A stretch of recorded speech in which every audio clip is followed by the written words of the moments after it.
স্বাগত জানাচ্ছি খাতুনগঞ্জ থেকে মধ্যে সাথে আছে আমি তামিম জাহেদি। যুক্তরাষ্ট্রের বাজারে তৈরি পোশাক রপ্তানিতে প্রতিযোগী দেশগুলোর তুলনায় পিছিয়ে পড়েছে বাংলাদেশ। জিএসপি স্থগিত হওয়া সহ ইমেজ সংকটকে প্রধান কারণ বলছেন বিশ্লেষকরা। আর জিএসপি ফিরে পেতে পাওয়ার বিষয়টি পুরোপুরি রাজনৈতিক বলছেন বাণিজ্যমন্ত্রী। আজ আমাদের আলোচনার বিষয় যুক্তরাষ্ট্রের রপ্তানি।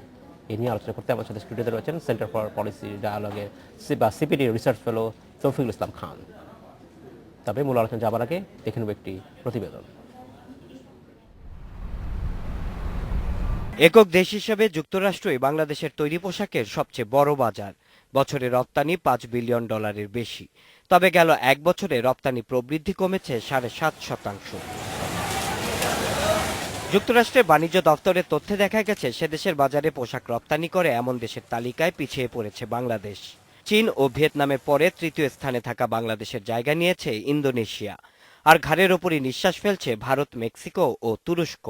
ইউএস মার্কেটে সেখানেও দেখা যাচ্ছে যে আমাদের কম্পিটিটর যারা, যেমন ভিয়েতনাম, তার 15% গ্রোথ হয়েছে, যেখানে আমাদের গ্রোথ হয়েছে ইউএস মার্কেটে নেগেটিভ -3%-এর মতো। এ বিষয়ে বাণিজ্যমন্ত্রী জানান, ইমেজ সংকট কাটাতে জিএসপি বড় বাধা না হলেও দেশি বিদেশি ষড়যন্ত্র চলছে। কিন্তু আমাদের যারা প্রতিপক্ষ, আমাদেরও তো রাইভাল আছে, প্রতিযোগী বলে না, প্রতিযোগী আছে, প্রতিদ্বন্দ্বী। They are trying to create problem. গেল এক বছরে কারখানার কর্মপরিবেশ উন্নত করার ক্ষেত্রে বাংলাদেশের অনেক অগ্রগতি হয়েছে বলে জানান তিনি। Shaon Hasnat, independent news, Dhaka. দেখলাম প্রতিবেদনটি আমরা। যেরকম তৌফিকুল ইসলাম খান, আপনাকে স্বাগত জানাচ্ছি। অনুষ্ঠানে কেমন আছেন আপনি? ভালো, ধন্যবাদ আপনাকে। প্রতিবেদন দেখলাম যেখানে আমরা দেখছি যে যুক্তরাষ্ট্রের বাজারে আমাদের যে রপ্তানির পরিমাণ সেটা নেগেটিভ, গ্রোথটা নেগেটিভ, কমে যাচ্ছে। অন্য দেশ যারা আমাদের বাংলাদেশের যারা রাইভাল দেশ তারা এগিয়ে যাচ্ছে। কারণ হিসেবে অনেকেই বলছেন যে জিএসপি সুবিধা নেই, এটা একটা কারণ বলছেন, আর একটা বলছেন যে ইমেজ সংকট কারণ। এটাই কি নাকি আসলে এর বাইরে আসলো আর নতুন কোনো কিছু ভাবার আছে আমাদের? আসলে না, আমার মনে হয় যে যে কারণ দুটোর কথা বললেন আপনি, তার সেটা যেমন আছে অন্যান্য কারণও রয়েছে। হ্যাঁ, প্রথমত হলো যে বাংলাদেশে তো রপ্তানি মূলত তৈরি পোশাক দিয়ে আসলে আমরা এগিয়ে যাই, এবং এটাই বড় অংশ।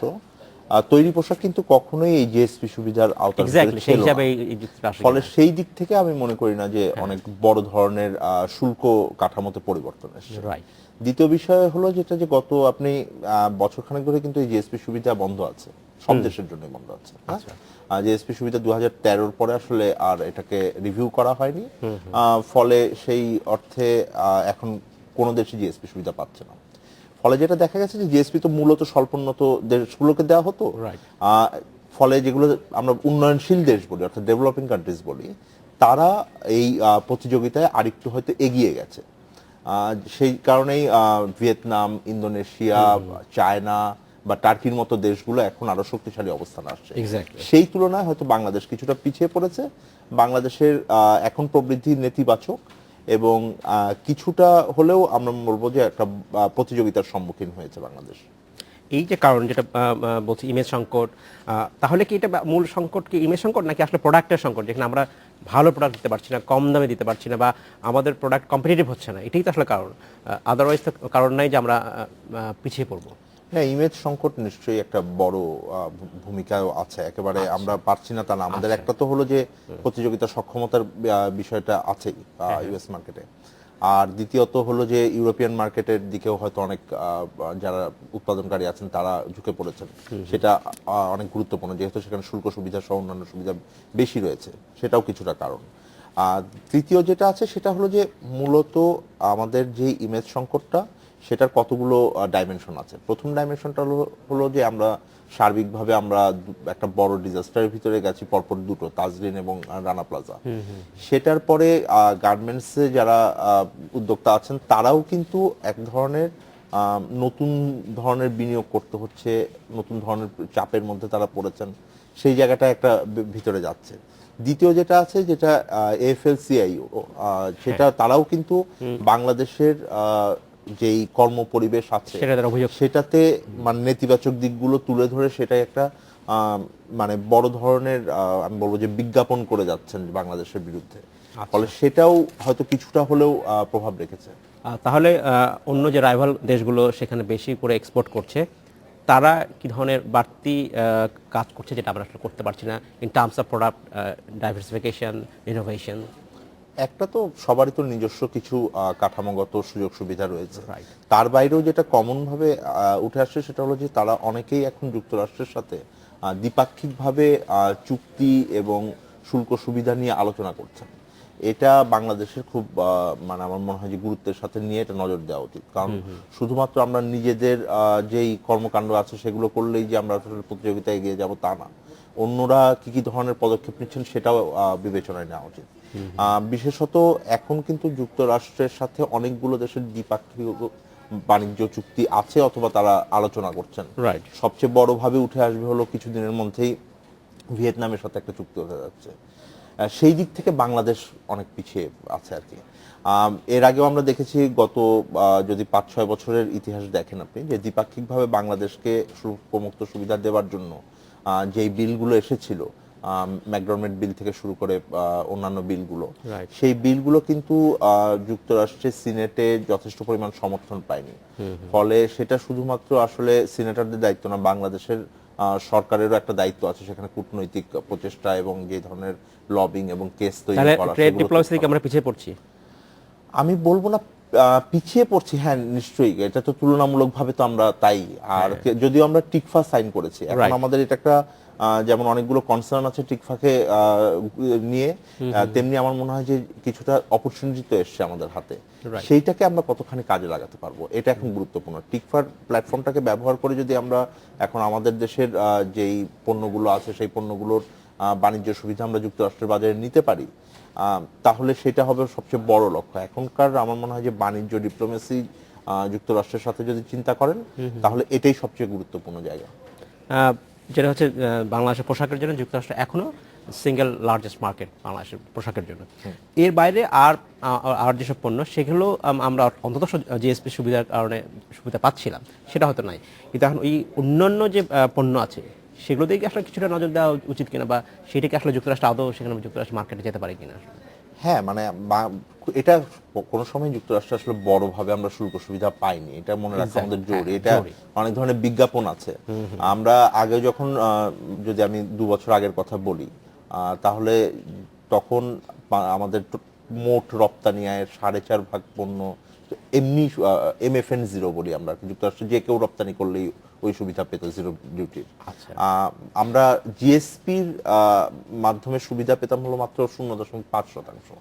এটা খুবই নগণ্য। হ্যাঁ, এটা নিয়ে অনেক বড়ভাবে ইস্যু নেই, এবং বাকি 95% আসলে আমরা শুল্ক দিয়েই আমরা ঢুকতাম। এবং সেই কেসটাও আমরা বারবার বলেছি বিভিন্ন প্ল্যাটফর্মে যে যুক্তরাষ্ট্রের বাজারে বাংলাদেশ যত মানে বাংলাদেশি পণ্যের জন্য যত আমদানি শুল্ক দেওয়া হয়, এটা বিশ্বের অনেক উন্নত দেশ মানে ফ্রান্সের মতো দেশের চাইতে অনেক কম। আমরা প্রায় $800 মিলিয়ন মতো এখন প্রতি বছর আমদানি শুল্ক দিচ্ছে বাংলাদেশের থেকে, যে পরিমাণ আমদানি হয় যুক্তরাষ্ট্রে। ফলে সেইটা তো একটা নিশ্চয়ই গুরুত্বের সাথে নেওয়ার ব্যাপার আছে আর কি।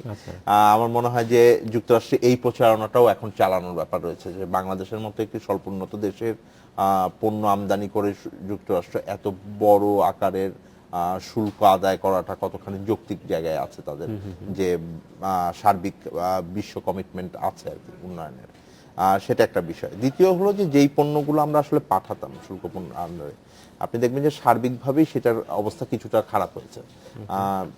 বিশেষত হিমায়িত পণ্যের কথা যদি বলি, সেইটা একটা বড় মার্কেট ছিল যেটা শুল্ক মুক্ত বাজারে দিয়ে যেত। নতুন নতুন অনেকগুলো প্রোডাক্ট ভালো করছিল, যেমন প্লাস্টিক পণ্য, তার মধ্যে হয়তো একটা লেদার মার্কেট তারা থমকে যাবে, এটা কিছুটা তারা কিছুটা ক্ষতিগ্রস্ত হয়েছে। তাদের নিশ্চয়ই এটাতে কোনো সন্দেহ নেই, কারণ প্রায় আমরা 10 থেকে 15% শুল্ক দিয়ে এখন ঢুকতে হচ্ছে। ফলে সেটা অনেক আমার মনে হয় যে গুরুত্বের সাথে নেওয়া উচিত।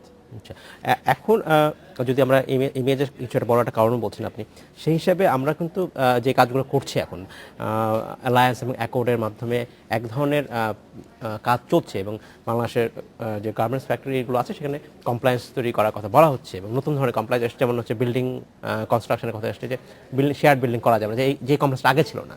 এখন এই যে নতুন নতুন কমপ্লেক্স মিলে যে পজিশনে আমরা যাচ্ছি, সেটা কি মনে হয় না যে আমরা কি সঠিক পথে আছি কিনা?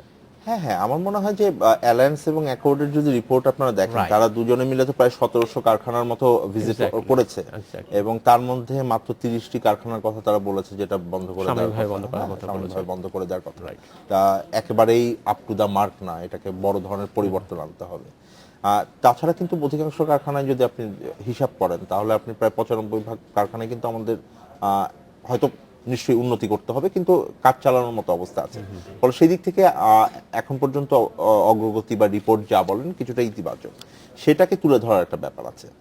দ্বিতীয় যেটা অনেক গুরুত্বপূর্ণ ব্যাপার, সেটা হলো এফএলসিআইও কিন্তু শুধুমাত্র এই কর্ম পরিবেশের বিষয়টি বলছে তা না, বড় করে আসছে অন্যান্য শ্রম অধিকারগুলোর ব্যাপার নিয়ে। তার মধ্যে একটি জায়গা হলো যে ট্রেড ইউনিয়নের অধিকারের কথা তারা বলছে। আচ্ছা। দ্বিতীয়ত হলো তারা বলছে যে অনেক ক্ষেত্রে মালিক পক্ষ বা সরকার পক্ষ এ ধরনের যে শক্তিশালী পক্ষ থেকে শ্রমিকদের উপরে নিপীড়ন করা হয়, সেই কেসগুলো তারা তুলে নিয়ে যাচ্ছে। হ্যাঁ, অনেক ক্ষেত্রে অনেক শ্রমিক নেতার গুম হবার ঘটনাকে তারা প্রচার করেছে। কিছু কিছু তারা ভিডিও তৈরি করেছে, আমরা শুনেছি যে যেটা তারা মার্কেট সিনেটের মতো নীতি নির্ধারক জায়গায় তারা প্রচার করছে। ফলে সেটার সাথে তাল মিলিয়ে আমার মনে হয় বাংলাদেশ সরকার এবং অন্যান্য সকল গোষ্ঠীর এক ধরনের সমন্বিত পদক্ষেপ দরকার। সেটা ডিপ্লোম্যাসির দিক থেকেও যেমন সত্যি, তেমনি দেশের ভিতরে কার্যকর পদক্ষেপ নেওয়ার ক্ষেত্রেও সত্যি। ধন্যবাদ জনাব খান। আমাদের সময় হয়েছে একটি বিরতিতে যাবার। আমাদের সময় হলো একটি বিরতিতে যাবার, ফিরছি শীঘ্রই, সাথেই থাকবেন।